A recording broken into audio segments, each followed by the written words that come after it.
Manjunathan commission విజయవాడలో నిర్వహించిన బహిరంగ విచారణ ఉద్రిక్త పరిస్థితులకు దారితీసింది. కాపుల్ని బీసీల్లో చేర్చే విషయంపై నివేదిక ఇచ్చేందుకు ఏపీ ప్రభుత్వం మంజునాథ కమిషన్ని నియమించింది. కృష్ణా జిల్లాలో కాపులు బీసీల వాదనలు వినేందుకు సిద్ధార్థ అకాడమీ ఆడిటోరియంలో బహిరంగ విచారణ ఏర్పాటు చేశారు. ఈ సందర్భంగా కాపుల్ని బీసీల్లో చేర్చవద్దంటూ బీసీ సంఘాలు వెంటనే సానుకూల నివేదికలు ఇవ్వాలంటూ కాపులు ర్యాలీలు నిర్వహించారు. ఒక దశలో విచారణ జరుగుతున్న ప్రదేశంలో టెన్షన్ వాతావరణం ఏర్పడింది.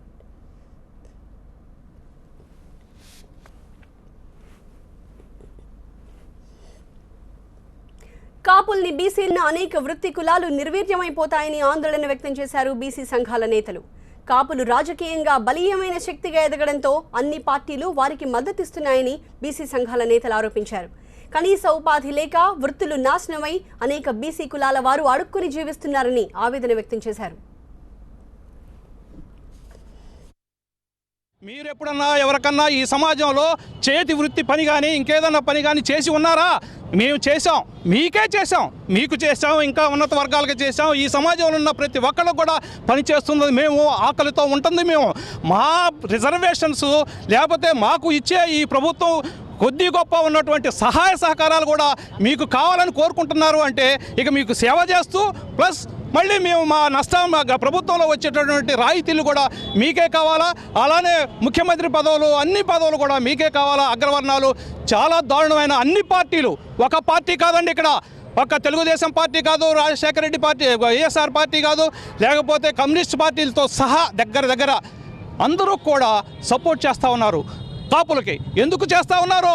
కాపులు ఈ రాష్ట్రంలో శాసించడానికి సిద్ధం అవుతూ ఉన్నారు కాబట్టి ఈ విధమైన సినీ ఫీల్డ్లో కానీ వాళ్ళు అన్నింటిలో కూడా అట్రాక్షన్గా ఉంటా ఉన్నారు. డబ్బు ఖర్చు పెట్టడానికి రెడీగా ఉన్నారు. ఈ రోజు రాజకీయం మొత్తం కూడా డబ్బు మీద నడుస్తూ ఉంది. కోట్ల రూపాయలు వాళ్ళకు ఉన్నాయి కాబట్టే అన్ని పార్టీలు వాళ్ళని సపోర్ట్ చేస్తూ ఉన్నాయి. దయచేసి మాకు తెలిసింది ఒకటే, మేము ప్రజలకు చెప్పుకోవాల్సిన పరిస్థితి వచ్చింది. ఎవరు కూడా మాకు న్యాయం చేసే పరిస్థితి లేదు. అందుకోసమే ఇక్కడ నిలబడి మేము దేహి అని ప్రజలనే న్యాయం చెప్పమని మేము అడగటానికే మేము ఇక్కడ. కాపుల్ని బీసీల్లో చేర్చాలన్న ప్రభుత్వ నిర్ణయం సరికాదన్నారు మరో బీసీ సంఘం మహిళా నేత నూకాలమ్మ. కాపులు అన్ని రంగాల్లో ఎదిగారని, సినీ రాజకీయ రంగాలను వారే శాసిస్తున్నారని అన్నారు. ఆకలిని భరిస్తాం గానీ ఆత్మగౌరవాన్ని దెబ్బతీస్తే సహించేది లేదని స్పష్టం చేశారు నూకాలమ్మ. ఈ కాపుల్ని బీసీలో చేర్చేటటువంటి అంశం 1962లో స్టార్ట్ అయిందండి. ఆ రోజు నుంచి ఈ ప్రభుత్వాలు ఫస్ట్ అనంతరామన్ కమిషను, ఆ తర్వాత మురళీధర్రావు కమిషను, ఆ తర్వాత పుట్టుస్వామి కమిషను, ఇలా అనేక కమిషన్లు వేసాయి.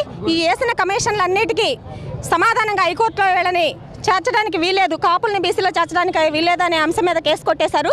మళ్ళీ ఈ రాష్ట్ర ప్రభుత్వం ఎలా నిర్ణయం తీసుకుంది? కాపుల్ని బీసీలో చేరుస్తామని చెప్పి ఎలా హామీ ఇస్తుంది అంటే ఓన్లీ ఎన్నికల కోణంలో ఆలోచించి వీళ్ళు నిర్ణయాలు తీసుకోవడం వల్ల ఇటువంటి ఇప్పుడు కాపు సోదరులు ప్లస్ బీసీ సోదరులు కూడా కొట్టుకునే పరిస్థితికి వచ్చారు. ఇది కరెక్ట్ కాదు. ఎన్నికల కోణంలో ఆలోచించి హామీలు ఇవ్వకూడదు. రాజ్యాంగ స్ఫూర్తికి విరుద్ధంగా వీళ్ళు ఎలా ప్రవర్తన చేస్తారు? అది కాకుండా ఇప్పుడున్నటువంటి కాపులు ఆర్థికంగా, రాజకీయంగా, సామాజికంగా అన్ని రంగాలలో ఎదిగొన్నారు. దానికి నిదర్శనమే ఏపీ మంత్రివర్గంలో దాదాపుగా ఉప ముఖ్యమంత్రి దాకా ఎదిగారు.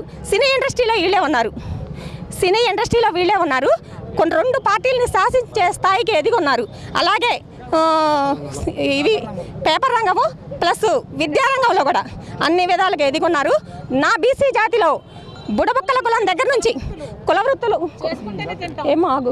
నా బీసీ జాతిలో కులవృత్తులు చేసుకునేవారు మరియు సంచార జాతులు అడుక్కు తిని జీవనం సాగించే వాళ్ళు ఉన్నారు.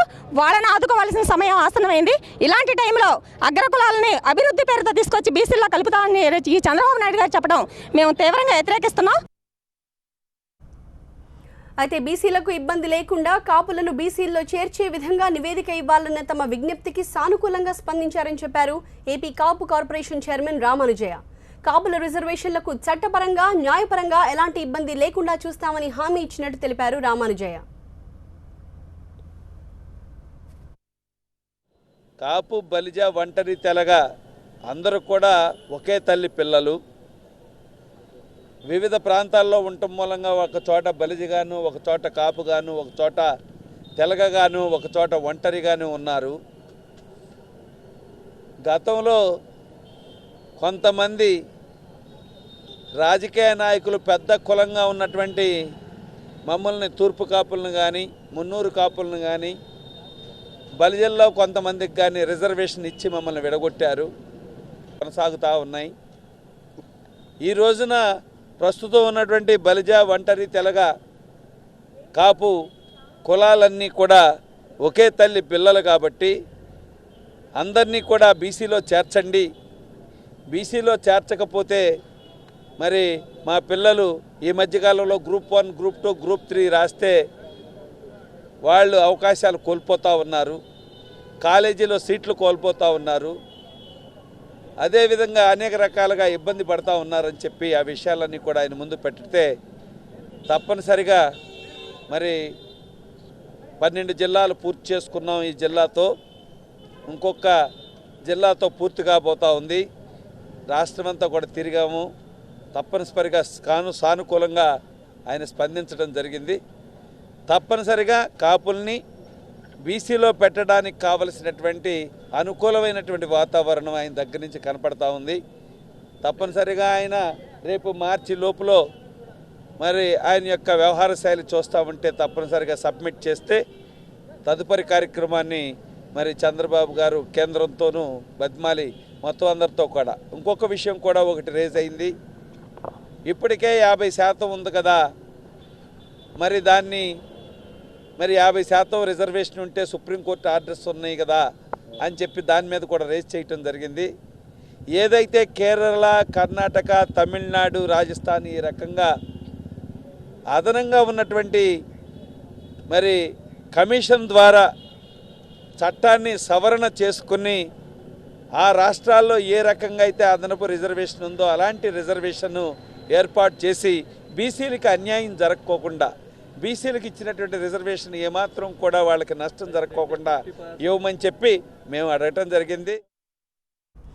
ఇదిలా ఉంటే కమిషన్కి వినతి పత్రాలు ఇవ్వడానికి లోపలికి వెళ్లిన పలువురు కాపు సామాజిక వర్గ యువకులు నిరసన వ్యక్తం చేశారు. కేవలం రాజకీయ నాయకులు, పలుకుబడి ఉన్న వారిని మాట్లాడేందుకు అనుమతిచ్చారని ఆరోపించారు. 1 కోటి మందికి ప్రాతినిధ్యం వహిస్తున్న తమ వర్గంలోని యువతకి మాట్లాడే అవకాశమే ఇవ్వలేదన్నారు.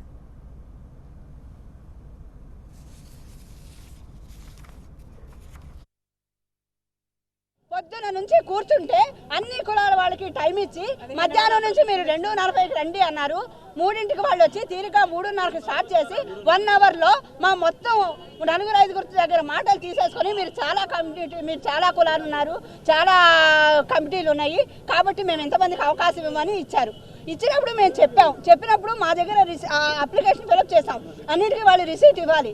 1,30,00,000 మంది ఉన్న జనాభాకి మీరు గంట సేపు టైం ఇస్తే మా వినపం మేమేం చెప్తాం. పొద్దున మేము రావడానికి వస్తే రోడ్లన్నీ పోలీస్ డిపార్ట్మెంట్తో దిగ్బంధం చేసి ఆ సందు ఈ సందు తిరిగి మా వాళ్ళందరూ రోడ్డు మీదే ఉన్నారు. ఒక 20 మందినో 30 మందినో పంపిస్తే 1,30,000 ఫోన్లు తీసేసుకుని బయట పెట్టారు. మేమేం చేయాలి? 1,30,00,000 మంది జనాభా ఉన్నవాళ్ళు మీకు వచ్చి ఒక పబ్లిక్ హీరింగ్కి వచ్చి ఒక కమిటీ వేసినప్పుడు మేమందరం మీకు మా కష్టం చెప్పడానికి మేము రావాలా అక్కర్లేదా? ఇట్లాంటి పరిస్థితుల్లో ఈ మంజునాథ్ కమిషన్ మాకేం న్యాయం చేస్తామనే నమ్మకం అయితే మాకు లేదండి.